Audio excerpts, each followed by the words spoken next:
Hi Gemini, welcome to Higher Source Tarot for a tarot reading for all Gemini, Sun, Moon, Rising, and Venus.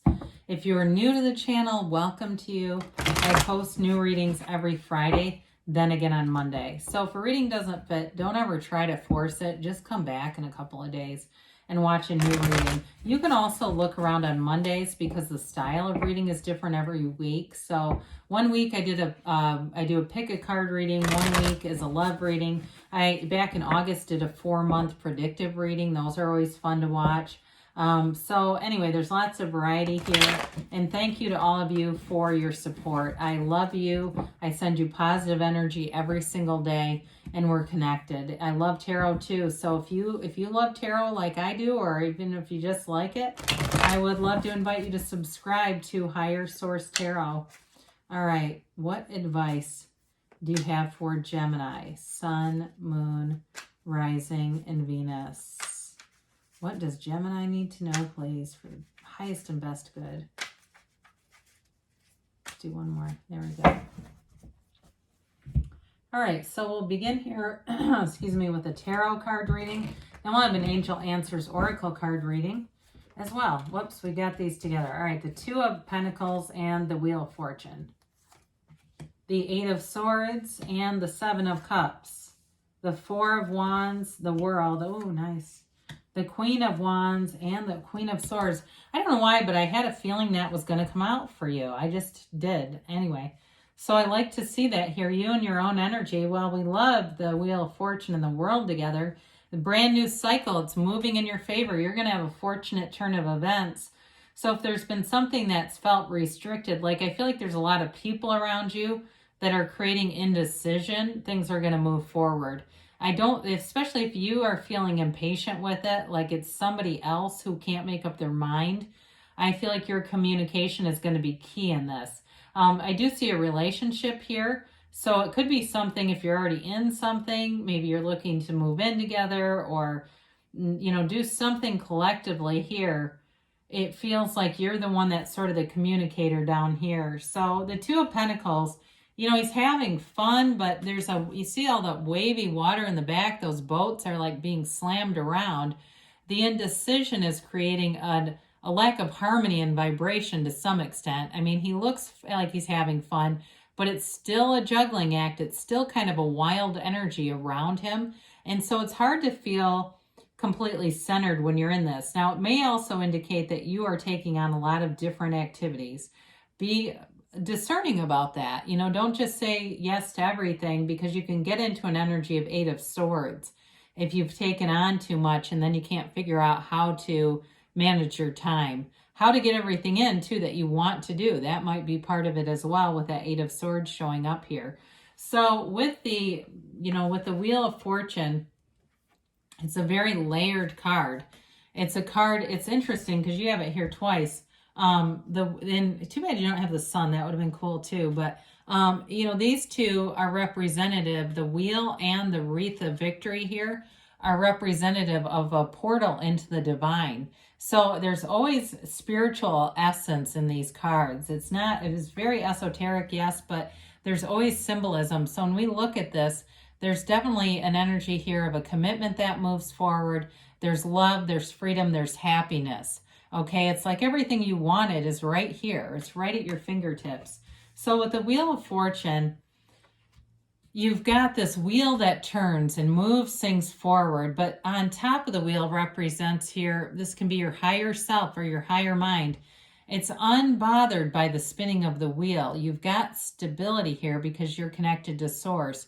It is an energy of high vibration and high frequency. So if it's a new relationship you're attracting, or you're in a new relationship, it's starting in a high vibrational place. And that's important because it's sustainable. When we attract people and we're in a bad place, those things almost never work out. They just don't. It's like there's not the foundation that it needs. For some of you, there's money coming in with this. There's money and travel indicated here a few different times. So if it's something that this communication needs to happen around that area of your life, whether it's something to do with moving or it's travel and it related, that communication will move this forward, okay, so that things will get into flow here. So with the Eight of Swords, there's a restrictive energy, like I said. Too many people, it feels like. There's too many people.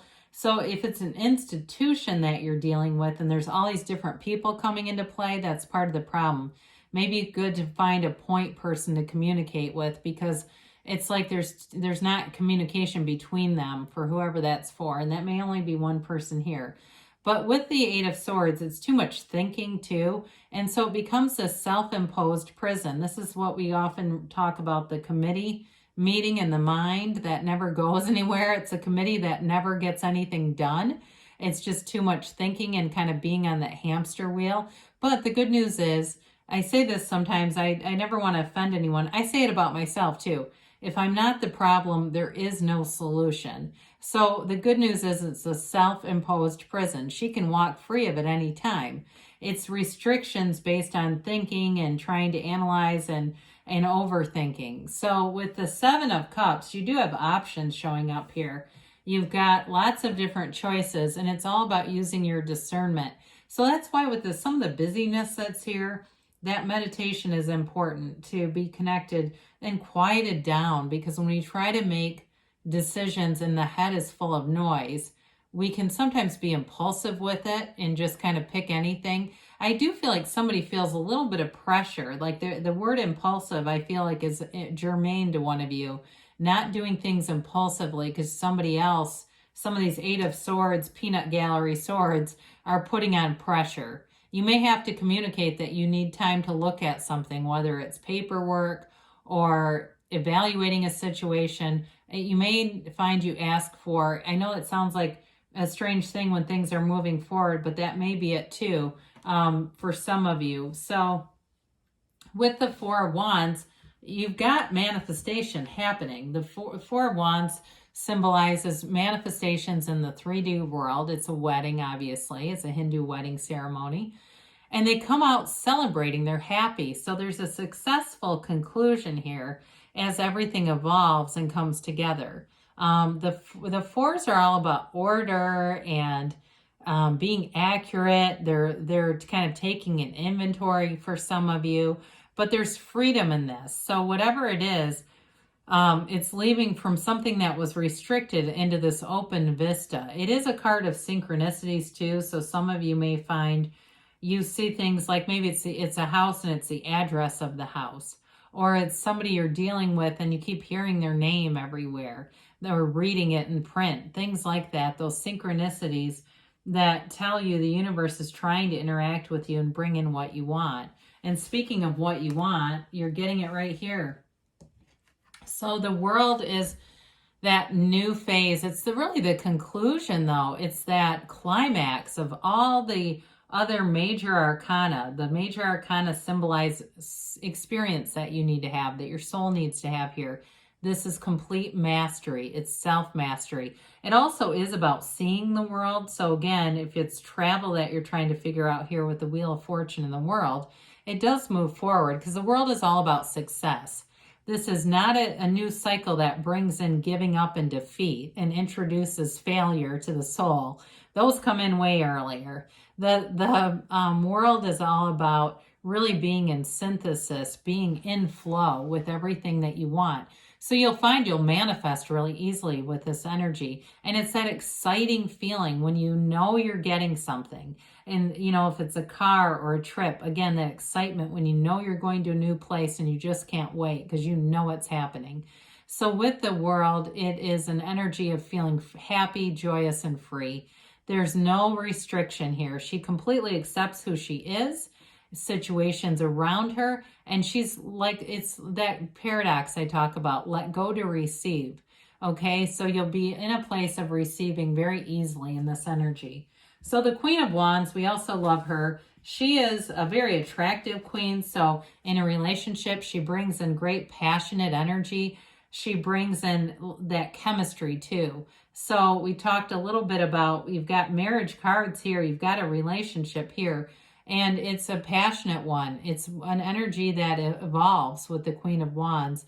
She's also very loyal though, even though she's kind of sexy and brings in sexy time in the card.